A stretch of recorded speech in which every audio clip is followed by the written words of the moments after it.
Remember how I said I went to Canada because I was sick of that void? Well, I thought Canadians were nice, but they're not nice. Like, a guy commits mass genocide one time, and then all of a sudden he's the bad guy. Like, I didn't mean to. It was an accident this time. But that got me thinking to when I wasn't the 14.5th most wanted person in Canada. And back when I was a kid, I wasn't that.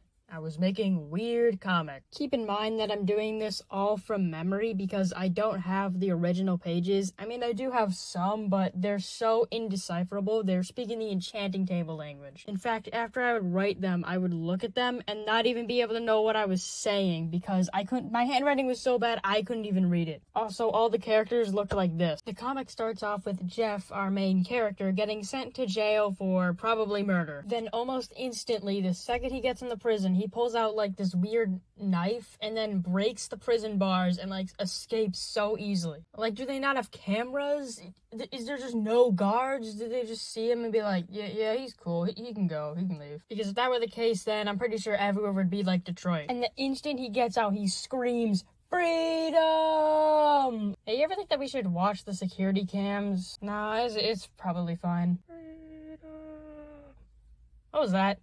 I don't know, probably nothing. Now, you'd think for a convict that just escaped, you want to lay low. But no, he breaks into a grocery store, steals 3 oranges, and then kills a cashier and gets arrested. So Jeff gets thrown right back into prison, and now he has a cellmate this time, who doesn't have a name, so they just call him No Name throughout the entire series. Like they couldn't have just thought of a name. They were just like, oh, no, your name's No Name.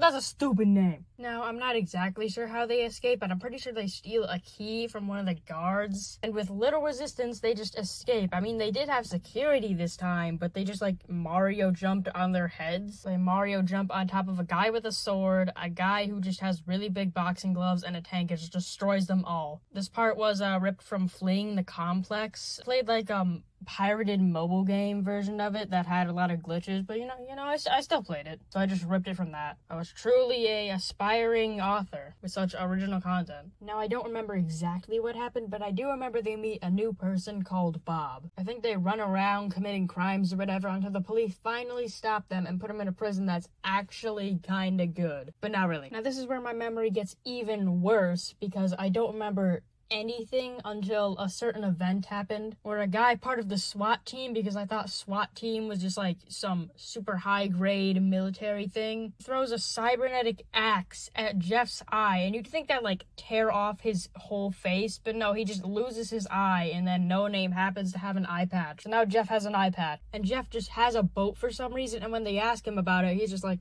oh, I have my ways. What ways are you talking about, Jeff? But at some point, they get recaptured and escape. So while they're looking for a way off the island, a helicopter comes from out of nowhere, and the guy comes out, but he thinks that they're police, so he shoots at them, and Bob is dead. And you'd think that if someone came out of a helicopter and shot your friend, you'd be pretty upset, but they're just like, dude, this guy gets it. Oh yeah, welcome to the team, buddy. One of the boys. And there's a lot of plot holes here, like, where did he get this helicopter? Why is he coming back to this prison? Why do Jeff and No Name not care about Bob's death at all? And they get into this completely random guy's helicopter, and I'm pretty sure his name is Fred. And mid-flight, they run out of fuel, and they all jump out. And now they're all stranded in the middle of nowhere. And that's where it ends, because I couldn't think of anything else. I have to go, because they're breaching the surface.